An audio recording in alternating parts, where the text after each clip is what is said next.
Hello, welcome to alilifan.com and welcome to the Restoration of the Feminine. Basically, what this is going to do is help you come into enlightenment and give you some processes on what you can do to become an enlightened person. The whole world is coming into enlightenment, and this is just an aid for you. If you look at the first page, the home page, it gives you a wide variety of information that I have come across on my prayer and meditations. Uh, One of the things that I have come across is a wide variety of deities. Almost every deity that you can think of across time, I have ran into at one point in time or another. Yes, I've met the Creator, and I have met Michael the Archangel.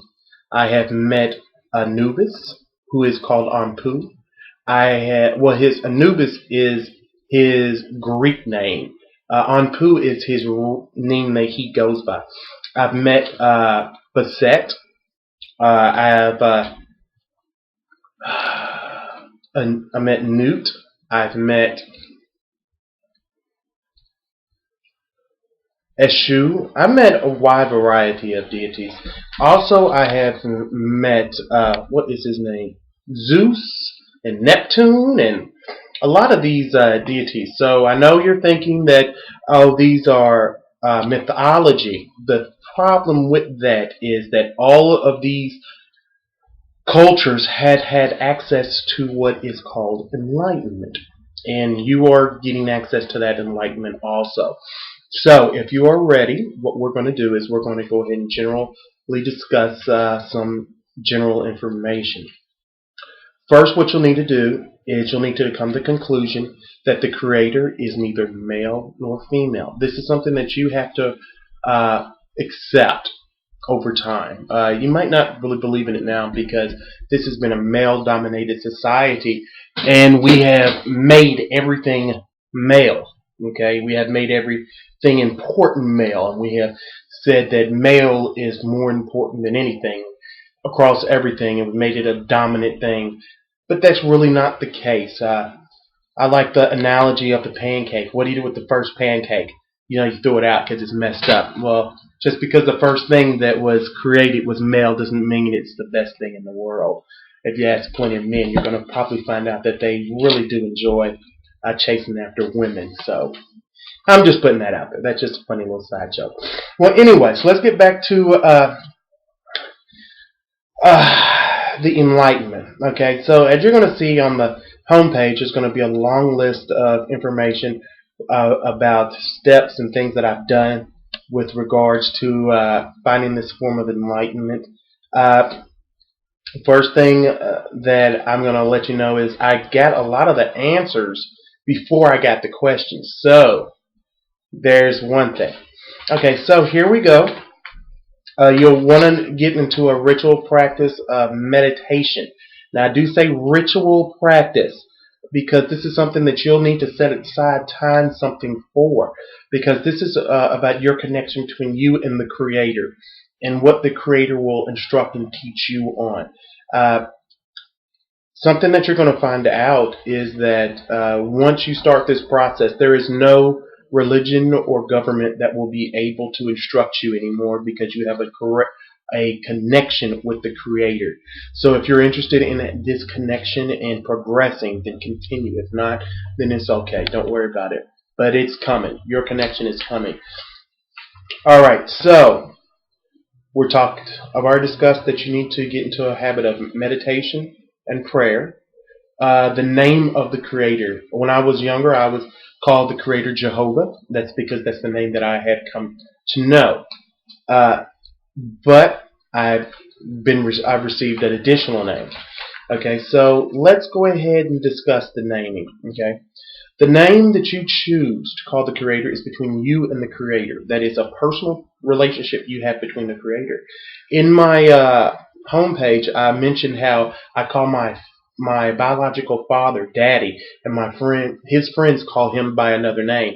It doesn't mean it's wrong. It just means that there's a different relationship. So do not worry about that, okay? So I call the creator now Zakira, and Zakira projects it as female to me, for me, but will project maybe as something different from you. When Zakira started projecting for me, she's projected as a sphere because I feel the sphere to be perfect. But as time went on and I grew in education, I now see her as feminine. See Zakira as feminine. Okay, so pushing on past that, we know that there's going to be a lot of meditation and there's going to be a lot of prayer. Uh, doesn't mean that you have to pray 6, 8 hours a day. It's just something that you need to get accustomed to and ready for. What will be some of the things that you will be focusing on? Okay, the tree of life. There's 5 trees. Even the Christ mentions there are 5 trees. Today, if you look up the Kabbalah, however you pronounce it, K or Q, you're going to find out that there are 4, but I'm going to extremely express to you there are 5 trees. The Christ mentioned 5 trees. There are 5 trees. And but just to get started off, if you look at diagram D1 on the home page, you're going to see something like this. And this is going to be the tree of life. If you look up diagram D2, this breaks down the tree of life into 4 different trees. One for each level or letter of the divine name. This is what most people will say the name Jehovah is, or Yahweh. Do not worry about the correct pronunciation because nobody can pronounce it correctly. Okay, so there are 5 trees. We mentioned that. It's brought off the divine name. On the site, it will basically give you some information on how to look that information up or give you some general information about that. What you're going to do is when you're meditating, you're going to use your crown chakra or your sipharith that is above your head to send out the prayer, and you're going to receive your answers in your heart chakra or your tiferet right here, okay? Right in here. So just be prepared for that. And this is part of your enlightenment. Something else you will end up doing is you'll be doing pathways. And this is well down the way. Okay, but as of right now, what we're going to get you to do is we're going to ask you the first of 3 questions, so that way you can get onto your education with the Creator. The first question you're going to ask is, Creator, you have chosen your name, and you're going to ask the Creator to show you what the Creator loves just as much as you love. So, for example, you want to ask the Creator to show you as an individual what the Creator loves like you love. Okay, that's the first question. You'll find out a little information what I experienced when I got this information. I saw my family, I saw some of my family, and I saw some of my pets. But then when I left that, I got to see exactly what the Creator loves just as much as I love that.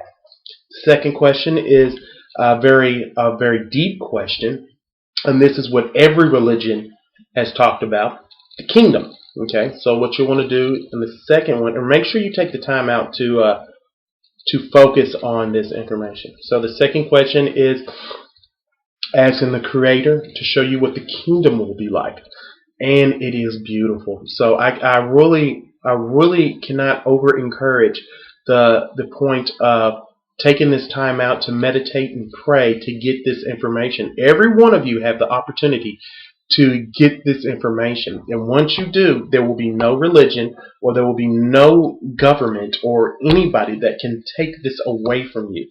You cannot be conned, or you cannot be told that it is not true. There is nothing that can dissuade you or change your opinion of anything. So after you get this answer, you definitely know that there is a kingdom, you definitely know there is a Creator, and you definitely know the Creator wants a relationship with you. So, yeah. Those are things that you're definitely going to know. These are things that you can't take. Nothing can be taken away. And this is just with prayer and meditation, okay? There's no chants or rhythms or anything. That's just prayer and meditation. And then the last question you're going to ask is, how do I become part of the kingdom? And the answer is, the kingdom is inside you. So you have to choose inner peace and choose love and forgive, forgive, forgive. The Christ said that if someone tells you the kingdom of heaven is in the sky, then the birds would flock to it. If somebody tells you the kingdom of heaven is in the ocean, and the fish would precede you. This is so true. It is far easier for a seed of an orange to escape itself from the orange than for a person to separate themselves from the Creator or the kingdom. The kingdom is a choice. It's a choice that you choose every day. So that's one thing right there. So what we're going to do is we're going to cut this off, and we're going to start with another video. So right now, I know this is a lot of information to absorb. The concept that the Creator is neither male nor female and can project as anything the Creator chooses. 2, prayer and meditation, and it does not mean that you have to pray 95 hours a week or anything like that. It just means you need to get onto a diet of prayer and meditation. And 3, the kingdom. I mean, the kingdom is here now. It's also your concept of Armageddon is kind of off now. So I hate to tell you, it's not going to happen like the way you're thinking. Okay, so right now, just go ahead and choose to start with enlightenment, and we'll go ahead and start on making the resurrection and the healing others start to come to fruition. That all comes with the sword of Jehovah, which I will start to talk about on the next video.